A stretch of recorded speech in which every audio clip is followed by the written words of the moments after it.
Be me, Alex, mid-30s, veteran developer. Spent the better part of 10 years hopping from contract to contract, living the independent life. Pick up a project, architect it, deliver, invoice, repeat. No team-building retreats, no office gossip, no corporate theater. Just code and whatever technical mess needed untangling. It suited me. Clean transactions, clear expectations. Then the climate shifted. Fewer contracts floating around. Out of nowhere, a recruiter pitches a permanent role that's hard to ignore. Big salary, proper benefits, and a system on the brink of collapse. A sprawling enterprise platform, hemorrhaging money and stability. Exactly the kind of fire I've always preferred walking into. So I signed the papers and prepared to re-enter the world of cubicles and break room coffee. My first day was pretty standard. Filled out HR paperwork, got my laptop, met my new manager. The manager was a guy in his late 40s, looked perpetually tired. He gave me the rundown on the project, which was even worse than I'd imagined. He basically told me I had free rein to fix it. Just make the bleeding stop, Alex, was how he put it. Sounds good to me. I'm not here to make friends, I'm here to write clean code and refactor a dumpster fire. Then he walked me over to the Teams area. It was an open plan office, the kind that's supposed to foster collaboration, but really just fosters noise and distraction. I noticed the atmosphere was quiet. Not a productive, focused quiet. It was a tense, walking on eggshells quiet. The manager introduced me to the team, a handful of guys who all looked as tired as he did. They gave me weak handshakes and mumbled hellos. And then he introduced me to Morgan. She wasn't a developer. Her title was something vague like project coordinator or agile facilitator. She had that look, the one that combines supreme confidence with a deep-seated anger at everything. She didn't offer to shake my hand. She just sized me up and said my manager had forgotten to mention my pronouns. I must have looked at her blankly for a second. My manager jumped in looking nervous. Ah, yes, Morgan is our team's champion for creating a safe and inclusive workspace. Morgan smiled, but it didn't reach her eyes. I just said, I'm Alex, I'm here to fix the back end. The look she gave me could have curdled milk. I ignored it and found my assigned desk. The first few days were just me digging through the codebase, trying to make sense of the mess. I kept to myself, headphones on, mapping out the architecture and identifying the key failure points. The other guys on the team seemed almost afraid to talk to me, or to each other. Conversations were held in low murmurs. I figured out why pretty quickly. Every time a couple of the devs would start chatting, Morgan would magically appear. She'd stand near their desks, not saying anything, just listening with her arms crossed. The conversation would die out instantly. On my third day, I got the first email. The subject line was, "A friendly reminder on inclusive communication." It was from Morgan, sent to the entire team. It was a long list of problematic words and their inclusive alternatives. Don't say guys, say folks, or team. Don't say manpower, say human effort. Don't say sanity check, say quick check or confidence check. The list went on and on. It was absurd. I read it, archived it, and went back to my work. A few hours later, I saw it in action. One of the junior devs, a young kid who looked permanently scared, posted a question in the team chat. Hey guys, is anyone else having trouble connecting to the staging server? Less than a minute later, a reply from Morgan, @JuniorDev. A gentle reminder that we use gender-neutral language here. Folks or team is preferred. The poor kid immediately deleted his message and reposted it. Hey folks, is anyone else having trouble connecting to the staging server? No one answered his question for 20 minutes. I sighed, typed, yeah, the firewall rules were updated. Use the new VPN profile. I just pushed the config file to the repo and hit enter. A few seconds later, I got a direct message from the junior dev. Thanks man, seriously. I just replied with a thumbs up emoji. The next week was the first big team meeting about the project. I was ready. I had a full presentation on the systemic issues, a roadmap for the refactor, and a list of immediate priorities. We all gathered in the conference room. I was expecting to jump right in, but Morgan had other ideas. She stood at the front of the room and announced that we would start the meeting, as always, by checking in and going around the room to state our names and pronouns. I watched in a state of mild disbelief as each person, from the tired manager to the scared junior dev, dutifully recited their name and he/him. It was the most surreal, pointless ritual I had ever witnessed in a professional setting. The energy in the room was zero. It felt like a re-education camp. Then it was my turn. Everyone looked at me. Morgan was staring intently, like a predator waiting for its prey to make a wrong move. I just said, "I'm Alex. The primary issue is the cascading failure in the message queue service. It's causing a deadlock in the database. I have a plan to fix it." I turned to the monitor, plugged in my laptop, and pulled up my presentation. The silence was heavy. I could feel Morgan's glare on the side of my face. I completely ignored it and started walking the team through the technical details. I kept it professional, purely focused on the work. After a few minutes, the other devs started to engage. They asked smart questions. We started whiteboarding solutions. For about 45 minutes, it felt like a real engineering meeting. We were productive. But Morgan sat in the corner, silent, radiating pure rage. The moment the technical discussion ended, she pounced. She said that while the technical talk was interesting, she was deeply concerned about my refusal to participate in the team's safety protocols. She claimed that my actions created an environment where people might not feel psychologically safe to share their full selves. My manager shifted uncomfortably in his chair. The other guys just stared at the table. I packed up my laptop. "My job is to ensure the system is safe and stable," I said, looking directly at my manager. "The project is 2 months behind schedule and losing money every day. My focus is on fixing that. Is there anything else?" The manager, seeing an out, quickly said, "No, that's all. Great work, Alex. Let's get on that." I nodded and left the room. I knew this was far from over. Later that day, I got a calendar invite from Morgan, title, "Chat about team dynamics." I declined it. A minute later, she walked over to my desk. I had my headphones on and was deep in concentration. She tapped on my shoulder. I took one earbud out. "Yes? Did you get my invite?" "I did. I'm a bit busy trying to prevent a multi-million-dollar system from collapsing. Can this be an email?" She was not happy. Her voice was low and tight. "This is important. It's about your integration into the team culture." "My integration is going fine," I said, putting my earbud back in. "The code is getting better. That's my integration." I turned back to my screen. I could feel her standing there for another 30 seconds before she stormed off. The next level of escalation came via my manager. He called me into his office at the end of the day. He looked even more tired than usual. He told me that Morgan had come to him, very upset. She had apparently accused me of hostile and dismissive behavior. I just sat there and listened. My manager sighed. "Look, Alex, I know this is a lot.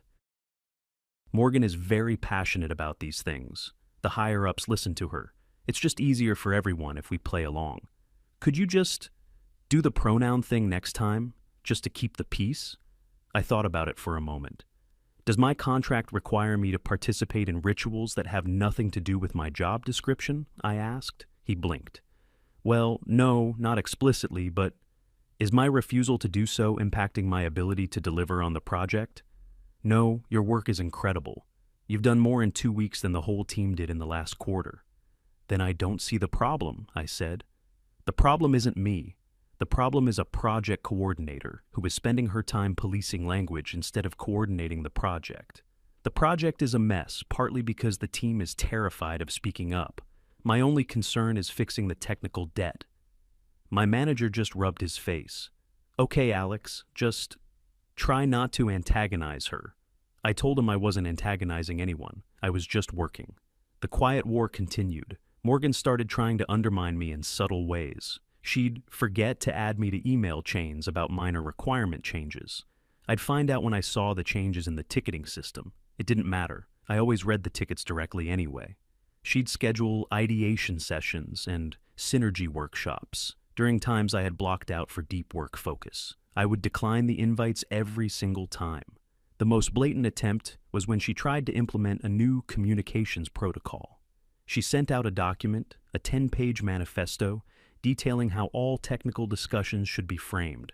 It included things like, before critiquing a colleague's code, first state 3 things you admire about it, and Avoid using absolute or certain language, such as, "this is wrong." Instead, use collaborative phrasing like, "I'm wondering if there's another way to approach this that might address." It was a recipe for complete inefficiency. A guide on how to talk for an hour without saying anything. I ignored the document completely. During the next code review session, which Morgan had started attending to observe and facilitate, I pointed out a critical flaw in a piece of code.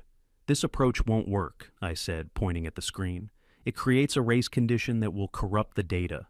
We need to use a transactional lock here. It's a simple fix." Morgan immediately interjected. "Alex, let's refer to our communication protocol. How could we phrase that in a more constructive and less confrontational way?" The developer who wrote the code was looking at me, waiting. I turned to Morgan. "The most constructive way to phrase this is the way that is clearest and prevents catastrophic data loss. 'This is wrong, and here's how to fix it' is clear, fast, and effective. We are engineers, not poets. Now, about that transactional lock." I turned back to the developer, and we spent the next 5 minutes working out the solution. Morgan was fuming. She sat through the rest of the meeting with her laptop open, typing furiously. I knew exactly what she was doing. She was documenting my transgressions. But something interesting was starting to happen. The other male developers were starting to change, slowly. At first it was small things. One of them, Mark, a senior guy who was actually quite good but had been beaten into submission, sent me a DM. "Good on you for pushing back on that protocol nonsense. It's been slowing us down for months." Then, in a meeting, another developer, David, used the phrase "sanity check." He immediately flinched, looking over at Morgan. She started to open her mouth, but I jumped in with a technical question related to his point, completely derailing her attempt to correct him. I kept the conversation focused on the work. David shot me a grateful look. It was like they were seeing that her power wasn't real. It was a bluff, and I was calling it just by doing my job. They started coming to my desk directly with questions, bypassing the chat where Morgan was always watching. Our corner of the office became an island of quiet productivity. Morgan noticed, of course. Her inability to control me was making her more and more erratic. She knew she couldn't attack my work because my results were undeniable. The project was stabilizing for the first time in a year. The graphs were all pointing up. I was closing tickets, fixing bugs, and deploying stable code. So, she had to attack my character. Her new obsession became toxic masculinity. She started dropping the phrase in meetings. We need to be aware of how toxic masculinity can manifest in the tech space, such as through aggressive communication styles or a refusal to engage with emotional labor. It was always directed at me, but she never used my name. Everyone knew who she was talking about. I never reacted. I'd just wait for her to finish her little speech and then say, "Okay, so, about the caching layer issue," my complete and total indifference was driving her up the wall. It's not that I was trying to be a jerk. It's just that, in my world, the only things that matter are logic, data, and results. Her entire worldview was based on feelings, symbolism, and power plays. They were two fundamentally incompatible operating systems. The situation came to a head a few weeks later. We had a major deadline. A critical patch needed to be deployed over the weekend. It was a big job. I had told my manager that I would lead the deployment, and I'd need 1 or 2 other developers to help. Mark and David immediately volunteered. We planned to work on Saturday. On Friday afternoon, Morgan sent out a meeting invite for 10 a.m. on Saturday. Title: Weekend Workshop, Unpacking Male Privilege in the Workplace. It was mandatory for all male members of the team. She had CC'd the head of our department and someone from HR. This was a direct, undeniable attack. She was trying to sabotage the deployment. Mark and David came over to my desk, looking panicked. "We have to go to this, right? She CC'd HR. I looked at the invite. It was a masterclass in corporate passive aggression. The description was full of buzzwords about building a braver, more equitable team. I knew this was her checkmate move. If I skipped it, she would have a documented case of me defying a mandatory HR-supported event. If I went, the deployment would be delayed, the deadline would be missed, and it would reflect badly on me as the technical lead. She could then argue that my divisive attitude was harming project delivery. It was a clever trap. I looked at Mark and David. "The deployment starts at 9 a.m. tomorrow. I'll see you then. Bring coffee." I opened the calendar invite. I clicked decline. And in the optional message box, I typed a single sentence. I am unavailable due to a business-critical production deployment scheduled at the request of management. Then I CC'd my manager and the department head. The ball was in their court now. I worked late that night, preparing everything for the morning. As I was packing up to leave, my manager rushed over to me. He was practically vibrating with anxiety. "Alex, what did you do? I'm getting emails from HR. Morgan is saying you're refusing a mandatory diversity and inclusion training." "I'm not refusing anything," I said calmly. "I'm prioritizing the multi-million-dollar project you tasked me with saving. The deployment window is this weekend. Her workshop, which has no relevance to our project, was scheduled on top of it without any consultation. I have made the logical choice." "But HR," he stammered. "Are you, as my manager, ordering me to abandon the deployment and attend the workshop instead?" I asked him directly. He froze. He knew he couldn't do that. If the deployment failed because he prioritized a nonsense workshop, the department head would have his hide. "Just fix the deployment," he finally mumbled. "I'll handle HR. I'll handle Morgan." I knew he wouldn't, not really. But he had given me the green light. The next morning, I met Mark and David at the office. The place was a ghost town, except for us. We got to work. At exactly 10 a.m., my phone started buzzing. It was a call from the conference room number. Morgan, I sent it to voicemail. A few minutes later, an email. Subject, urgent, mandatory meeting. Body, Alex, Mark, David. Your presence is required in conference room B immediately. I showed it to the other two. Mark looked nervous. David just shook his head and smirked. "Guess we're not on her good list," he said. We ignored it and kept working. The deployment was complex, and we needed to focus. Around 11 a.m., she appeared in the doorway of our work area. She was holding her phone up, clearly recording us. "I want it on record that you are all willfully defying a mandatory company event," she said, her voice shaking with rage. "This is an extreme act of insubordination." I didn't even look up from my monitor. "Morgan, you are creating a distraction during a critical production deployment. I need you to leave," I said, my eyes still on the screen. "You don't get to tell me what to do. This is a hostile work environment," she shrieked. David finally looked up. "The only hostile thing here is you, pointing a phone in our faces while we're trying to work. Get out." That was a new one. I'd never heard any of them speak to her like that. She was momentarily stunned into silence. She glared at us, then stormed off, still recording. We got back to work. The rest of the deployment went smoothly. We finished around 4 p.m. We monitored the system for a couple of hours. Everything was stable. Better than stable, it was faster and more reliable than it had ever been. It was a massive success. We packed up, feeling pretty good about ourselves. As we were leaving, Mark said, "You know we're all getting fired on Monday, right?" I just smiled. Let her try.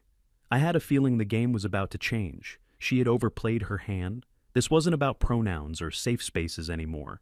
This was about her trying to intentionally sabotage a critical project to win a power struggle.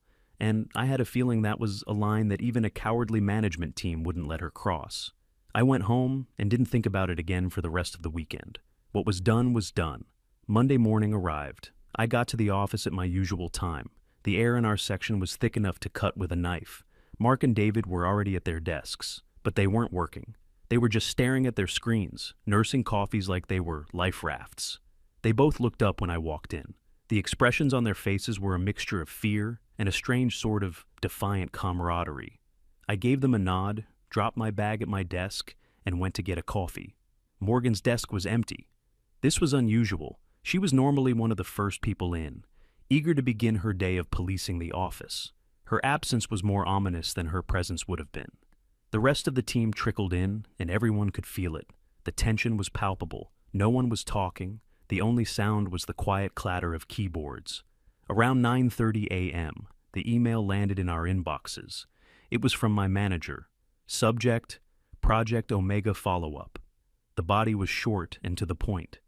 "Alex, Mark, David, please come to the main conference room on the 4th floor. Mr. Harrison would like to discuss the weekend's events." Mr. Harrison, that was the department head, the big boss. My manager had also been CC'd, along with a name I recognized as the head of HR. This was it, the main event. Mark let out a low groan. David just shook his head and closed his laptop with a sigh. "Well, it's been nice knowing you guys," Mark said, trying for a joke that didn't land. "Let's go," I said. "No sense in delaying it." We walked to the elevator in silence. It was like a procession to the gallows. The fourth floor was executive territory, carpeted, quiet, with expensive-looking art on the walls. We got to the main conference room. The door was closed. I knocked, and my manager's voice told us to come in. We stepped inside. It was exactly as I had pictured. A long, polished table. At the far end sat Mr. Harrison, the department head. He was an older guy, maybe early 60s, with a reputation for being ruthless when it came to business, but fair. Beside him was the head of HR, a woman in her 50s who looked serious and professional. My own manager was sitting a few seats down, looking like he wanted the floor to swallow him whole. And across from them, sitting bolt upright with a folder of papers in front of her, was Morgan. She had a look of triumphant vindication on her face. She thought she had already won. There were 3 empty chairs on our side of the table. We sat down. Mr. Harrison started things off. His voice was calm and even. "Thank you for coming in. I've received a very serious report from Ms. Morgan regarding a number of incidents, culminating in events that took place this past Saturday. She has made some grave accusations. We are here to understand what happened." He nodded to Morgan. "Morgan, please summarize your complaint for us." She took a deep breath, clearly relishing the moment. She opened her folder and began. It was a prepared speech. She spoke for nearly 15 minutes, detailing my entire tenure at the company from her perspective. She painted a picture of me as a rogue element, a disruptive force of toxic masculinity. She listed my transgressions one by one. My refusal to state pronouns, which created an unsafe and exclusionary environment. My dismissal of her attempts to foster team cohesion. My use of aggressive and confrontational language during code reviews. My consistent and willful ignoring of the team's communication protocols. It was a masterwork of corporate buzzword bingo. She then got to the weekend. "This pattern of behavior," she said, her voice filled with fake emotion, "reached its peak this past weekend. I organized a mandatory workshop to address the growing issues of male privilege and unconscious bias on our team. An event, I might add, that was supported by HR." She paused for dramatic effect. Alex, Mark, and David not only refused to attend, they did so in a coordinated act of defiance. When I went to remind them of their obligation, they were hostile. They verbally attacked me. I was forced to leave for my own safety. I have video evidence of their aggression. She held up her phone. Their insubordination directly sabotaged a critical company-approved D&I initiative. Their behavior is unacceptable and has created a toxic environment that is actively hostile to women. I am formally requesting their immediate termination for gross misconduct. She sat back, looking incredibly pleased with herself. Mr. Harrison looked at the phone in her hand, then at us. His face was unreadable. "Thank you, Morgan," he said. He then turned to my manager. "What is your perspective on this? You are their direct supervisor." My manager squirmed. This was his nightmare. "Well, Morgan is very dedicated to our team's culture," he began, trying to play both sides. "And it's true that Alex is very direct, but his work on Project Omega has been exemplary. The weekend deployment was a major success. He was trying so hard not to take a side that he was effectively useless." Mr. Harrison looked unimpressed. He finally turned his gaze to me. "Alex, what do you have to say in response to these accusations?" The entire room was silent. Morgan was smirking. I hadn't brought a folder. I hadn't prepared a speech. I just had the facts. "Mr. Harrison," I started, keeping my voice level, "I was hired to solve a problem. The problem was Project Omega. When I started 6 weeks ago, the project was 3 months behind schedule, 40% over budget, and suffering from daily critical system failures. It was, and I'm quoting from your own internal audit, a 5-alarm fire." I saw a flicker of acknowledgement in his eyes. He knew the numbers. "My focus from day one has been on extinguishing that fire. I have worked to simplify the code base, fix the core architectural flaws, and increase system stability. That has been my sole and entire priority," I continued. "The transgressions Morgan listed are all examples of one thing: me prioritizing my work over activities that do not contribute to the project's success. I did not state my pronouns because it's not relevant to my ability to write code. I declined meeting invites for synergy workshops because my time was better spent debugging a memory leak that was costing this company an estimated $10,000 an hour. The HR head was starting to take notes. Morgan's smirk was gone. Regarding the communication protocol, I went on, it actively discouraged clear and direct feedback among engineers. In our profession, ambiguity can lead to catastrophic errors. Stating, "This code is wrong and will cause data corruption," is not aggressive. It is a necessary and precise statement of fact meant to protect the business. Softening that language to protect feelings puts the project at risk. I paused for a second, then looked directly at Morgan.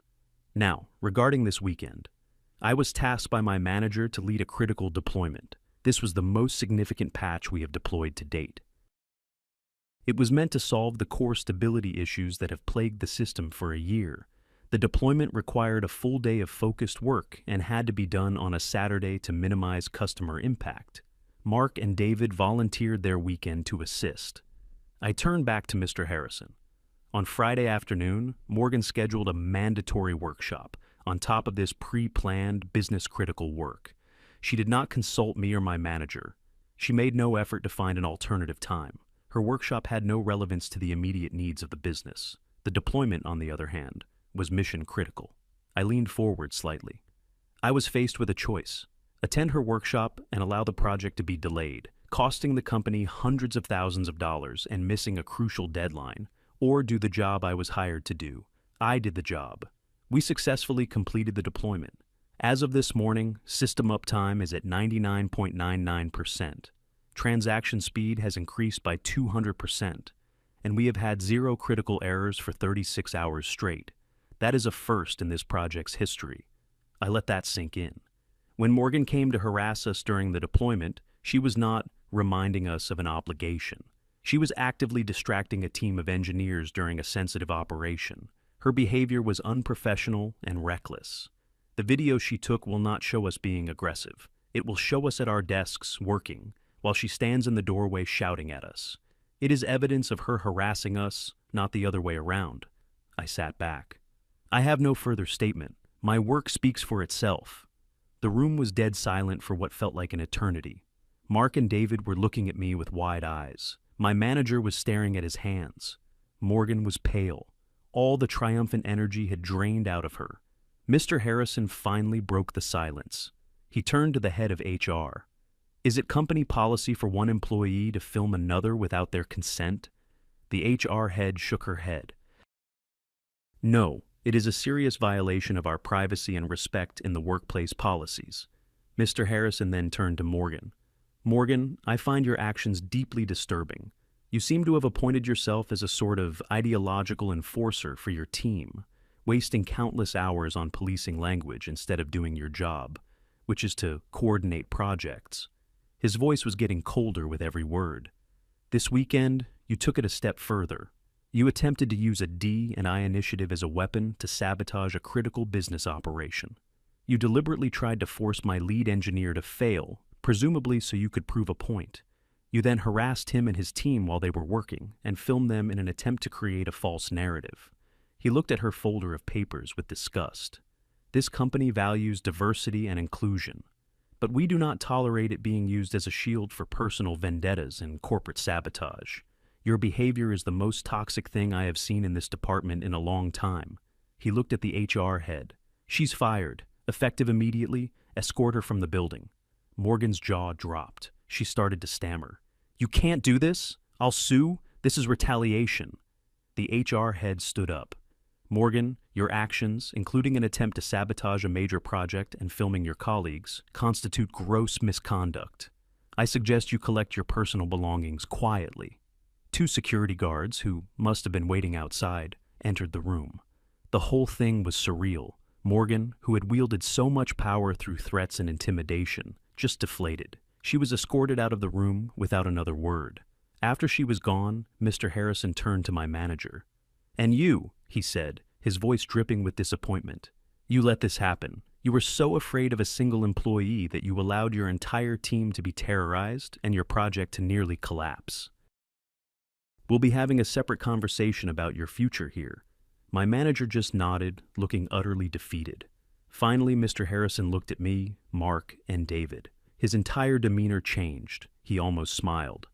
Gentlemen, that was a textbook example of professionalism under pressure. You put the needs of the business first, you ignored the drama, and you delivered spectacular results. I've seen the performance reports from this morning. You didn't just save the project, you've set a new standard for it. He stood up and actually walked over and shook our hands. Thank you. Now, get back to work, and let me know what resources you need to keep this momentum going. We walked out of that conference room in a daze.